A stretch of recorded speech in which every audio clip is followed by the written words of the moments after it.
¿Qué tal, amigos? Bienvenidos a su programa Compartiendo la Palabra. Soy su servidora Sandra Espinosa, aquí la diócesis de Fresno, de la parroquia San Patricio. El día de hoy el padre José Luis Rico no ha podido estar con nosotros, pero tenemos la grata compañía de nuestro hermano Jim Grant, que nos acompaña.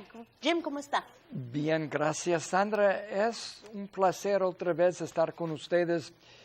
Hace años yo tenía el placer y el honor y el privilegio de estar con ustedes en mi ministerio en el Canal 49.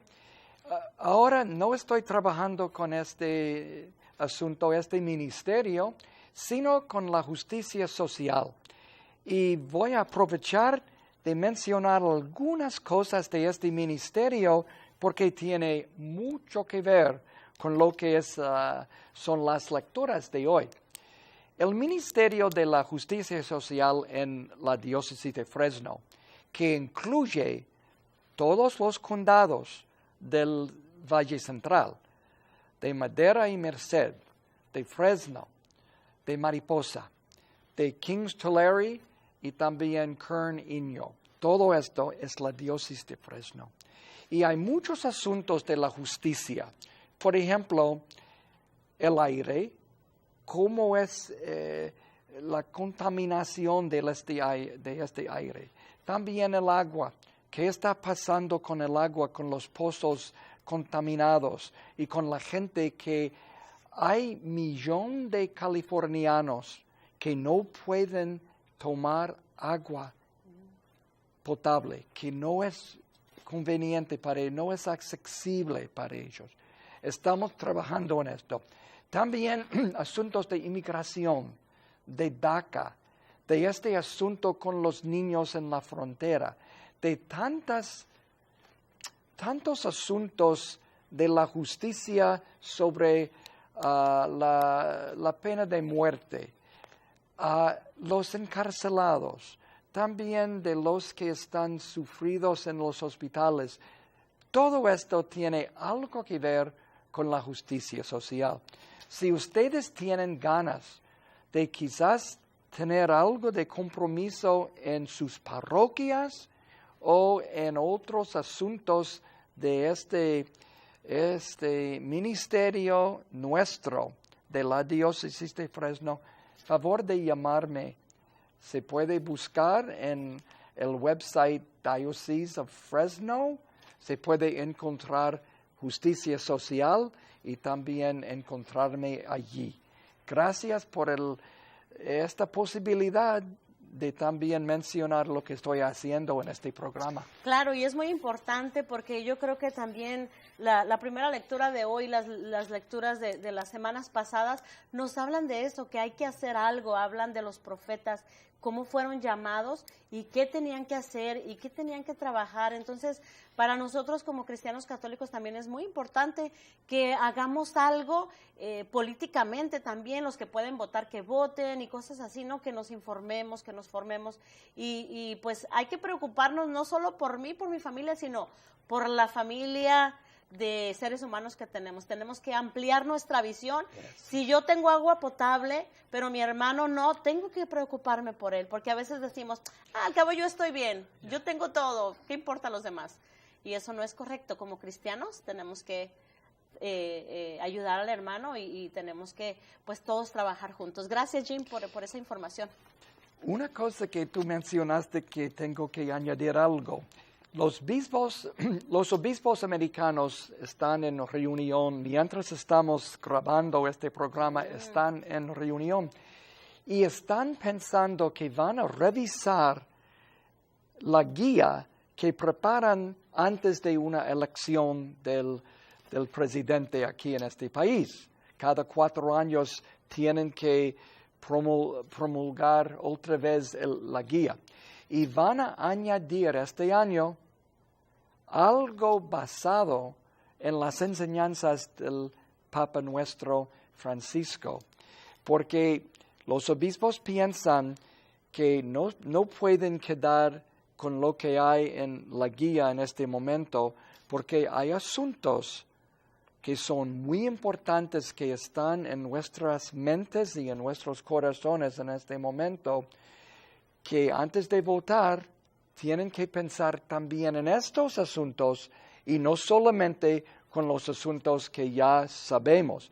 No van a quitar ningún fundamental, ningún principio importante, pero van a añadir otros asuntos que quizás estamos no incluyendo en lo que es la justicia social católica. Incluye muchas cosas que el Papa está insistiendo en estos días. Sí, tenemos que formarnos, tenemos que informarnos, no podemos ya vivir nada más a la ligera, sino tenemos que tomar responsabilidad y tomar acción responsablemente, porque tenemos que cuidar la casa común y tenemos que cuidar al hermano, que todos somos hijos de Dios, entonces tenemos que preocuparnos por hacer nuestra parte. Yo sola o Jim solo, usted solo no puede cambiar el mundo, pero si todos hacemos nuestra parte podemos tener un impacto. Así que pues, bueno, tenga eso en mente. Y Jim, vamos a comenzar entonces ya, estamos en el 14º domingo ordinario y vamos a comenzar con la primera lectura del libro del profeta Ezequiel. En aquellos días, el Espíritu entró en mí, hizo que me pusiera en pie y oí una voz que me decía: Hijo de hombre, yo te envío a los israelitas, a un pueblo rebelde, que se ha sublevado contra mí. Ellos y sus padres me han traicionado hasta el día de hoy. También sus hijos son testarudos y obstinados. A ellos te envío para que les comuniques mis palabras. Y ellos, te escuchen o no, porque son una raza rebelde, sabrán que hay un profeta en medio de ellos. Palabra de Dios. Te alabamos, Señor. ¿Qué tal, Jim? ¿Qué nos cuentas sobre esta lectura? Bueno, interesante que hemos hablado ya hace 2 semanas acerca de la profecía, acerca de la vocación de profeta. Y era muy interesante porque yo sabía y tú sabías que íbamos a seguir las lecturas del domingo y íbamos a seguir otra vez y escuchar otra lectura de otro libro, sí, pero con el mismo tema, que somos llamados a ser profeta. Ahora, lo que es interesante en esta lectura de Ezequiel, el Señor le llama a este profeta Ezequiel diciéndole: ay, pero va a ser un trabajo bien fuerte, chico, y bueno, es un pueblo rebelde. Y lo interesante es no solamente está hablando de este pueblo judío de aquel tiempo, cada profeta llamado es a un pueblo que tiene que escuchar un mensaje que no le conviene, bueno, le conviene, pero no lo consuele. Es algo que le confronta, que algo que le pica. Y así los profetas siempre lo matan. No lo aceptan durante la vida, pero solamente después algunas veces dicen: ay, era un profeta, pero lo mataban. Piensan en los grandes en este país mismo. Han matado hace 50 años. Mataban a muchos aquel año. Hemos celebrado recientemente la muerte de Robert Kennedy y también de Martin Luther King. Así estamos siempre viendo en la vida nuestra la vida de la fuerza de esta lectura. Todavía hace 2000 años esta lectura tiene sentido. Claro, yo creo que en todos los tiempos de la historia hay retos. En todos los tiempos, como dice la palabra de Dios, va a crecer la cizaña con el trigo juntos hasta el final de los tiempos. Y es un trabajo, dice usted, duro, chico, va a estar difícil, ¿no? Pero Dios, cuando te hace el llamado, no te deja solo. no te da las herramientas, te indica qué hacer y te da la fortaleza para llevar a cabo tu trabajo. La lectura comienza diciendo que el Espíritu entró en él. ¿En quién? En Ezequiel. Y que lo hizo que se pusiera de pie. O sea, probablemente el profeta estaba sentado, estaba quizás cómodamente viendo la televisión, podríamos decir en estos días, ¿no? Yo no sé cuál sea tu rutina diaria hoy día, quizás muy cómoda, quizás no. Pero en el caso de Ezequiel, dice que el Espíritu entra y lo pone de pie. Cuando nos ponemos de pie es para ir a hacer algo, es para ir a trabajar, es para ir a algún lugar, o sea, acción. Lo pone de pie y le dice que lo va a enviar a un pueblo rebelde. Como dices tú, Jim, yo creo que si yo voy a una entrevista de trabajo y me dicen el trabajo va a estar durísimo, va a estar muy, muy difícil, yo creo que ahí mismo renuncio, ¿verdad? Y Ezequiel, pues el Señor le da de su espíritu, de su gracia, para que lleve a cabo su misión. Ahora, yo quisiera invitar a la gente que nos ve y a nosotros mismos que nos pusiéramos en los zapatos tanto de Ezequiel como profeta y del pueblo que es rebelde. Quizás nosotros también hemos sido rebeldes en nuestra vida, en nuestro pasado, quizás hoy mismo, ¿verdad? Ya conociendo de Dios, estando en el programa, también tenemos nuestros momentos de rebeldía y es por la gracia de Dios que reconocemos nuestra limitación y invocamos al Espíritu de Dios para que nos vuelva a poner de pie. Pero amigos que nos ven en casa por televisión, es importante que también usted reconozca su rebeldía, quizás ante Dios, quizás ante la vida. Tenemos que, como decía Jim, aprovechar los signos proféticos y aquel que viene a hablarnos de Dios como profeta, tenemos que valorarlo en ese momento, no cuando ya se murió, porque siempre decimos, tan bueno que era, pobrecito, era una gran persona, pues ya no está. Una persona grande que ya no está, pero va a recibir su canonización el día 15 de octubre, es el grande, humilde, bueno, el buen pastor Oscar Romero. Y él dijo una cosa en 78, algo así que voy a tratar de traducir lo que está en inglés. Él dice así: el pueblo profético tiene que buscar siempre lo malo para ganarle a Dios. Y es el profeta que habla del castigo, aunque no quieren escucharlo. Y también tiene que alabar la misericordia de Dios que llama. Así él dice, hay que castigar, pero también apreciar lo bueno. Y ahora dice algo interesante. Así, hermanos queridos, hermanas queridas, especialmente los de ustedes que me odian, ustedes, queridos hermanos y hermanas, quienes creen que estoy predicando la violencia, ustedes que me hablan mal y saben que no es la verdad, ustedes que tienen sus manos con sangre, con tortura, con atrocidades y con injusticia, conviértense. Les amo profundamente. Estoy rezando por ustedes, porque ustedes van a la ruina. Lo que él está diciendo al gobierno de aquel tiempo, 2 años antes de su matanza, es que lo que estaban haciendo con el pueblo fue tan malo, tan corrupto. Y es el mensaje que el Papa está enseñando, que hay muchos países que están haciendo cosas, barbaridades con su pueblo, haciendo sufrir los menos capacitados de su pueblo, los más pobres.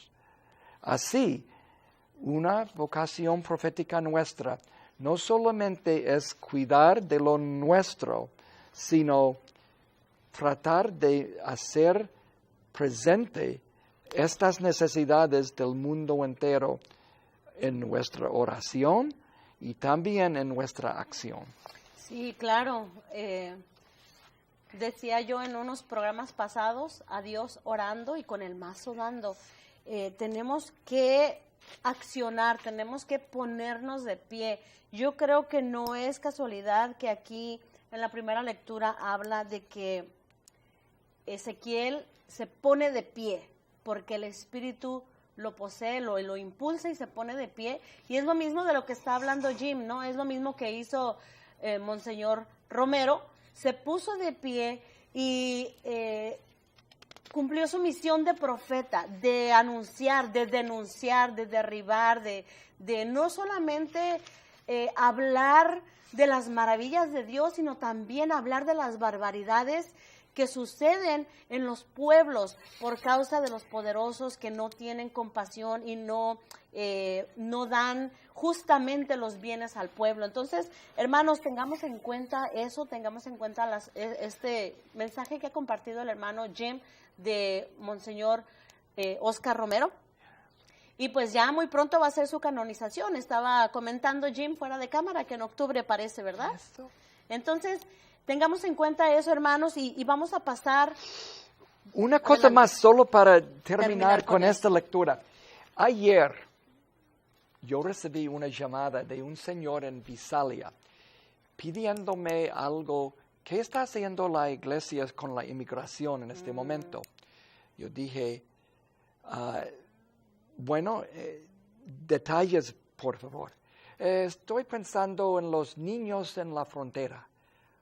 Yo dije, sí, este asunto de hoy y de estas semanas pasadas, sí, es una crisis lo que está pasando. Bueno, ¿qué está haciendo la iglesia? Yo dije, los obispos hoy están en reunión y yo tengo aquí una declaración de lo que están pensando hacer y lo que es la respuesta al gobierno sobre su acción de no aceptarlos buscando asilo y de separar los niños de los parientes. Y él dice, no quiero palabras. ¿Qué está haciendo? Así me provocó porque él no estaba esperando que yo le mandara algo de papel, algo de enseñanza, algo de documento. Él está diciendo, ¿qué estamos haciendo? Así, si ustedes tienen esta pasión como este señor, que me llame y que busquen en sus parroquias un grupo y algo de acción en favor. Puede ser un rosario, puede ser una marcha, una convivencia, una lectura y también una marcha sobre lo que está pasando, pidiendo ayuda de los obispos y también siguiendo lo que está pasando en unos lugares. En San Diego están ya preparando un lugar para aceptar los niños separados para que tengan un lugar sano y seguro en vez de estar en un Walmart que está revisado para hacer un lugar donde guardar a estos niños. Así, hay cosas que se puede hacer y no solamente hablar. Claro, y la pregunta que le hizo este hombre a Jim le dijo, ¿qué está haciendo la iglesia? Pero hay que recordar que la iglesia soy yo también. También no me puedo quejar si yo no hago mucho. Entonces, yo también, ¿qué estoy haciendo yo? ¿Cómo estoy invitando a mis vecinos a que se unan a mi causa y que hagamos? Porque la iglesia somos todos, no solamente son los sacerdotes, los obispos y los religiosos o los que trabajan en la diócesis, la iglesia somos todos, entonces ocupamos su ayuda y hay mucho en qué trabajar. Hay gente que dice, ay, pues yo vivo muy aburrido, pues no sé por qué, porque hay muchas cosas en las que podemos hacer como iglesia, así es de que, pues ahí está la invitación. Gracias, Jim, por ese comentario y gracias a ese hermano que llamó para alertarnos, ¿verdad? ¿Qué estamos haciendo? Entonces, hay mucha necesidad, hermanos. Vamos entonces, pues, a dar continuidad con el Evangelio según San Marcos. Y dice así: en aquel tiempo Jesús fue a su tierra en compañía de sus discípulos. Cuando llegó el sábado, se puso a enseñar en la sinagoga, y la multitud que lo escuchaba se preguntaba con asombro: ¿dónde aprendió este hombre tantas cosas? ¿De dónde le viene esa sabiduría y ese poder para hacer milagros? ¿Qué no es este el carpintero, el hijo de María, el hermano de Santiago, José, Judas y Simón? ¿No viven aquí entre nosotros sus hermanas? Y estaban desconcertados. Pero Jesús les dijo: todos honran a un profeta, menos los de su tierra, sus parientes y los de su casa. Y no pudo hacer allí ningún milagro. Solo curó a algunos enfermos, imponiéndoles las manos. Y estaba extrañado de la incredulidad de aquella gente. Luego se fue a enseñar en los pueblos vecinos. Palabra del Señor. Gloria a ti, Señor Jesús. Jim, en comparación a las lecturas de la semana pasada, hablábamos, creo que fue la semana pasada en el Evangelio, hablaba y compartíamos sobre la fe que tenían tanto Jairo como la hemorroísa. Y hablábamos cómo por medio del atrevimiento y la fe y la pasión y lo voy a lograr, se logró el milagro. Y aquí en contraste, el Evangelio de hoy nos habla del escepticismo de la gente, que dice, pues, ¿qué no es este el carpintero? ¿Verdad? El hijo de María, de José, que no los conocemos, ¿cómo va a ser él el Mesías, el Hijo de Dios? Y Jesús dijo, no, pues con esta gente no puedo hacer nada. Y también en relación con la lectura que habla de un pueblo rebelde que no quiere abrir los ojos. Es el capítulo 6 de Marcos y ya se sabe que esto va a salir mal. Que Jesús está rechazado por ser conocido. Es que no aceptan Jesús como persona conocida. Ay, pero sabemos su familia. Es una familia corriente. No hay nada allá. Uh-huh. Y es carpintero. Esto no es algo grande. Ser carpintero no. Un oficio sencillo. Sí, es un pastor. Es algo como feo y no aceptable, como la esperanza era algo distinto, algo más grande. Y nosotros caemos en la misma, con este mismo problema, de querer algo diferente de Dios o diferente de Jesús, porque lo que es no nos basta. Y me llama la atención que el Evangelio comienza un poco hablando también, como comienza la primera lectura, de que Jesús fue. Estábamos hablando del profeta, sí. El profeta que Ezequiel, que se puso de pie. Y yo creo, Jim, que las lecturas de todas estas semanas, hablamos de la fe y todo eso, pero creo que están enfocadas en la misión, en el apostolado, en el ir, en el tomar acción. Justamente volvemos a retomar el comentario que teníamos al principio, hacer algo por la necesidad de la gente, hacer algo por la iglesia. Nosotros, yo creo, de repente somos ese pueblo rebelde.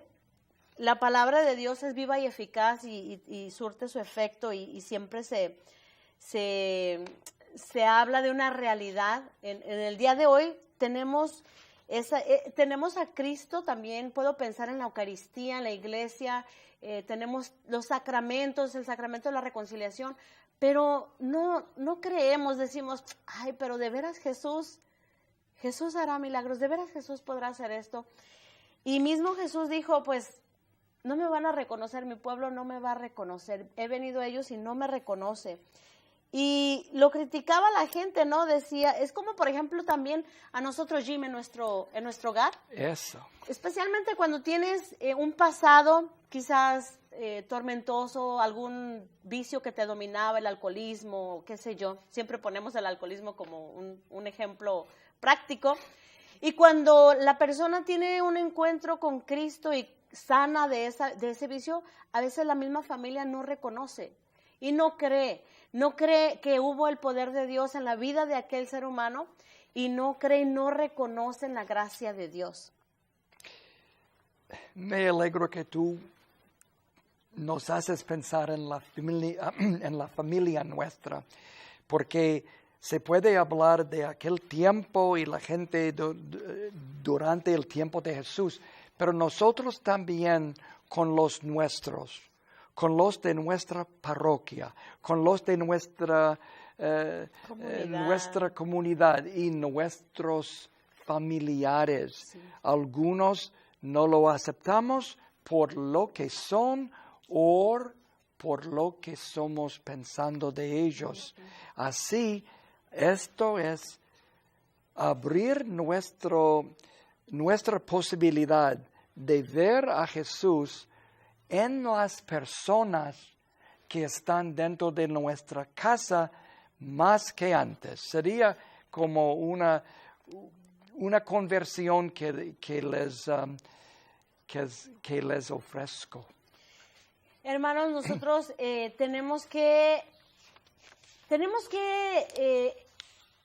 meternos a bucear, a nadar en los evangelios que aquí se comparten, en compartiendo la palabra, y ver qué es lo que el Señor me pide a mí, qué es lo que el Señor me está pidiendo a mí como iglesia. Así es de que la invitación es a tomar acción según tus posibilidades y capacidades. Muchas gracias por estar con nosotros. Dios les bendiga.